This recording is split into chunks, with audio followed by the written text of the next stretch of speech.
Deep inhales, deep exhales. Deep inhales, deep exhales. Repeat. A phrase I use a lot in life, as well as when I'm teaching a yoga practice. You see, I know what it is to be afraid. Growing up in Nepal, I would say my dad was quite progressive for a South Asian father.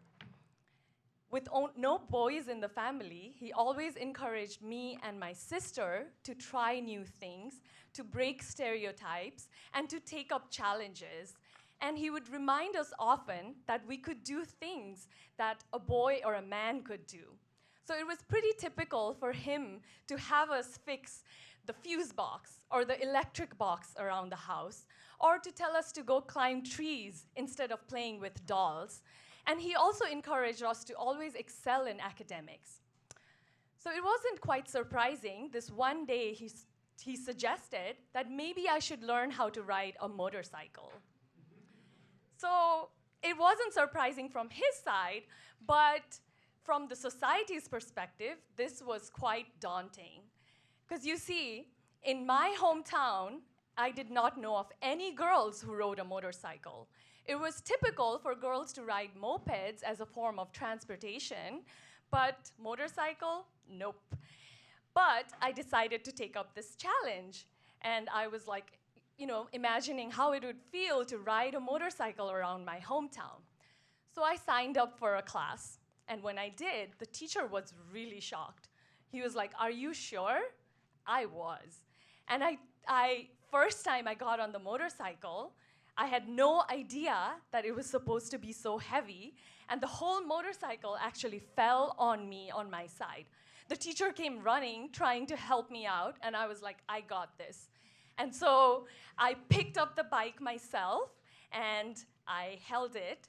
And then after a few classes, I thought I had control over this motorcycle. So this one day, I held the clutch, and I let it go, and by mistake, I increased the accelerator full throttle, and the bike almost flew. I was riding the motorcycle, I think on the back wheel, probably for like a minute or so, until it came crashing down. I was quite dazzled. But I was not gonna give up. So another time, I had the exhaust of the motorcycle burn me. Despite these bruises and burns, I was adamant, I am going to learn how to ride this darn motorcycle. And so one day, with the teacher sitting behind me, I put the key in the ignition, I kicked back the stand, I held the clutch, I kick-started the bike. It was one of those old school Kickstarter bikes. And then I slowly released the clutch, gently increased the accelerator, and the bike moved forward. I started riding this motorcycle around my hometown, around my high school area. I had full control over it, and I felt so accomplished. One time, I even had a few girls pass by my high school and shout, "Girl power!" I felt so good.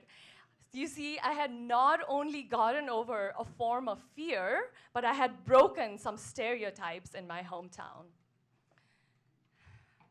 As an adult, I ended up studying the neuroscience of fear. For almost 12 years, I studied this part of the brain called the amygdala, how it orchestrates the fight or flight or freeze reaction to stressors. And in so many ways, I really thought I understood what fear is, and I would even feel like objectively, I know what fear is, and I even considered myself an expert at fear. But this did not prepare me for what happened this one night when I was home alone with my 4-year-old son. My husband, also an academic, was traveling for a conference, and I knew my son had a fever.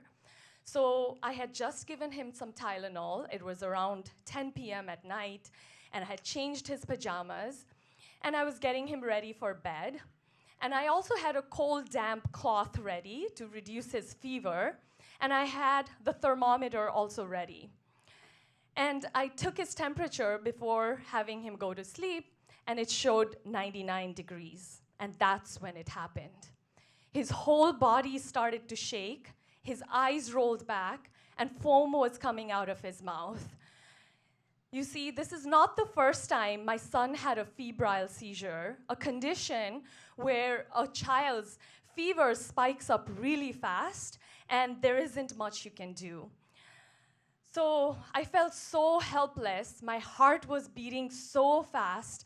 I could feel it almost out of my chest. My breathing was high. And I was like, oh my gosh, what is happening? But there wasn't much I could do from my experience, so I just had to wait for the seizure to end. And I watched him, and it felt like an eternity had gone by. Finally, the seizure ended, and with shaking hands, I dialed 911. And it still felt like the paramedics were taking forever to arrive.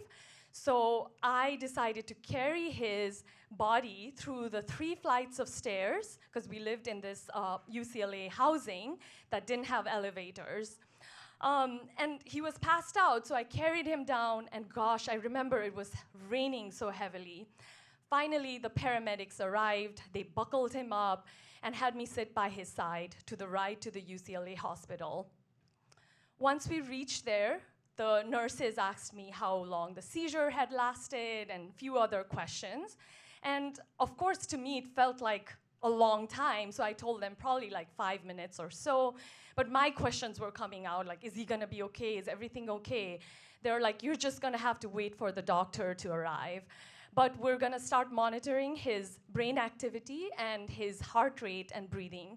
And so they put the EEG electrodes on his head, and then they put the pulse oximeter on his finger.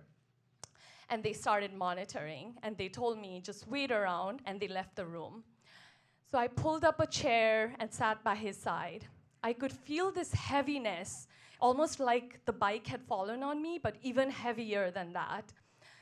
So I watched the monitor like a hawk, and I could slowly see his heart rate and breathing normalize. And he was sleeping peacefully, and my own visceral reaction started to settle down.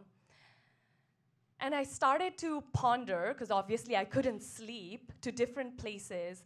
And my mind took me to the time when I was back in school myself, and as a child, I would get sick often. And sometimes I would even faint in dance classes. And I had earned the name Poor Sick Girl. And so I thought of the time, but with time, my health improved, and I was able to pass through that. So I looked at my son again, and I told myself, everything is gonna be fine. Things will be fine. I don't know how long I was sitting there and pondering, but finally the doctor arrived into the room, and he was checking his charts and his notes, and my questions came pouring out. Is my son gonna be okay? Is he going to have epilepsy? Is his brain okay? The doctor was still checking his notes and his charts, and then I saw a gentle smile on the doctor's face. And he said, don't worry, everything will be fine. Your son's brain is fine. You see, not all kids develop seizures because of a febrile seizure. He's not necessarily gonna have a disorder. So just, relax, it's gonna be fine. In fact, as a child, I used to have febrile seizures all the time, and look at me now. And I think I smiled a little bit at that moment. My son is now 8 years old, and his febrile seizures have stopped. But I still have the Tylenol and a thermometer ready to go. Every time he has a fever, my heart rate still goes up. But what has come out of this is my conviction to study fear and stress beyond the amygdala and through the lens of brain and body. And so in my lab, when my trainees come and tell me our subject's heart rate or breathing rate has gone up to a particular stressor, I know exactly what they mean. Not just objectively, but viscerally. I quietly breathe in, breathe out.